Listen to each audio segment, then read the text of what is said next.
Hi friends, welcome to my channel. ఈరోజు మనము కంది గింజలతో పులుసు ఎలా చేసుకోవాలో చూసేద్దామండి. చాలా టేస్టీగా ఉంటుంది, హెల్తీ కూడా. దానికోసం నేను ఇక్కడ 1 కేజీ కందికాయలు తీసుకొని గింజలన్నీ ఒలిచేసుకొని శుభ్రంగా క్లీన్ చేసుకొని ఒక గిన్నెలోకి యాడ్ చేసుకొని పక్కన పెట్టుకున్నాను. ఇప్పుడు దీన్ని ఎలా ప్రిపేర్ చేసుకోవాలి ఏంటి అనేది మనం చూసేద్దాం. ముందుగా ఇందులోకి మసాలాలు చూసేద్దాము. ఇక నేను ఒక 4 టమోటాలు, ఒక 2 టేబుల్ స్పూన్లు వేయించిన పల్లీలు, కరివేపాకు, ఆనియన్, పసుపు, ధనియాల పొడి, మిరప్పొడి తీసుకున్నానండి. ఇప్పుడు దీన్ని మసాలా ఎలా ప్రిపేర్ చేసుకోవాలో చూసేద్దాం. చాలా టేస్టీగా ఉంటుంది. వేడి వేడి రాగి సంగటికి రాయలసీమ స్టైల్లో చూపిస్తున్నాను, చూసేసేయండి. ఒక మిక్సీ జార్ తీసుకొని ఇందులోకి మనం ముందుగా వేయించుకున్న పల్లీలని యాడ్ చేసేసుకుందాము. అలాగే పసుపు, రెడ్ చిల్లీ పౌడర్, ధనియా పౌడర్ కూడా ఇందులో యాడ్ చేసుకోవాలి.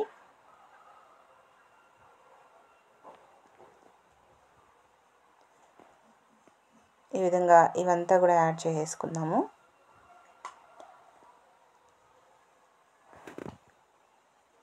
అలాగే ఇందులోకి కొద్దిగా వాటర్ని కూడా యాడ్ చేసి మిక్సీ మూత పెట్టేసి మెత్తటి పేస్ట్ లాగా మిక్సీకి పట్టేసుకుందాం. చూసారు కదా, ఈ విధంగా మెత్తటి పేస్ట్ లాగా మిక్సీకి పట్టేసుకుందాం. ఇప్పుడు కర్రీ ప్రిపరేషన్ చూసేద్దాం.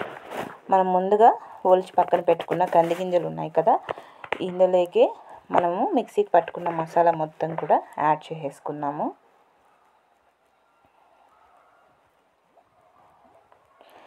యాడ్ చేసి అదే మిక్సీ జార్లో మరి కాస్త వాటర్ని కూడా యాడ్ చేసి ఇందులోకి మిక్స్ చేసుకోవాలి. మనం తీసుకున్న టమోటాలని ఈ విధంగా ముక్కలుగా కట్ చేసి ఈ టమోటా ముక్కలు కూడా యాడ్ చేసుకుందాం.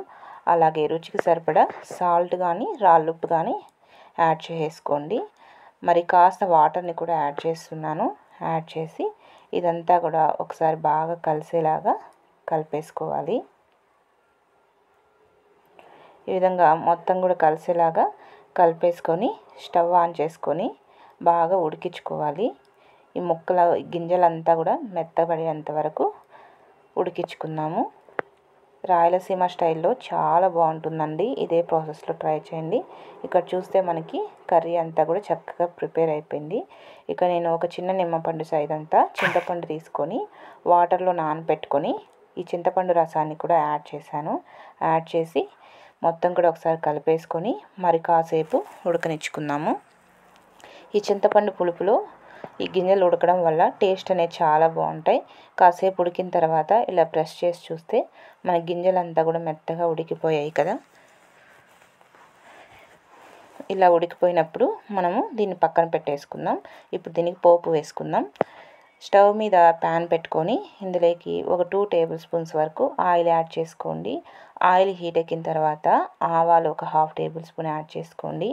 ఆవాలు చిటపటలాడిన తర్వాత సన్నగా కట్ చేసుకున్నటువంటి ఆనియన్స్, కరివేపాకు రెమ్మలు కూడా యాడ్ చేసేసుకున్నాము. యాడ్ చేసి ఇదంతా కూడా బాగా కలిసేలాగా ఒకసారి కలిపేసుకోవాలి. ఇదంతా కూడా చక్కగా ఫ్రై అయ్యేంత వరకు ఇలా తిప్పుకుంటూ ఫ్రై చేసేసుకుందాము.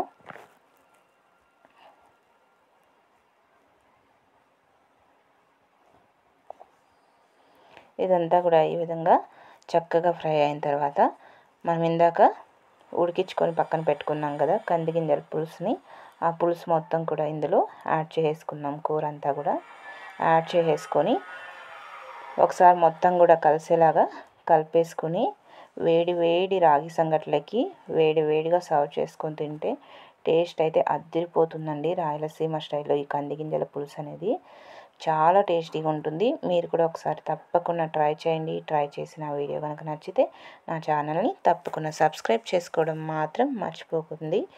చాలా హెల్తీ అండ్ టేస్టీ వేడి వేడి రాగి సంగటి, రైస్, చపాతీ అన్నిటికి కూడా బాగుంటుంది. మెయిన్గా మనకి రాగి సంగటి కాంబినేషన్ అయితే చాలా టేస్టీగా ఉంటుంది. మీరు కూడా తప్పకుండా ట్రై చేసేసేయండి.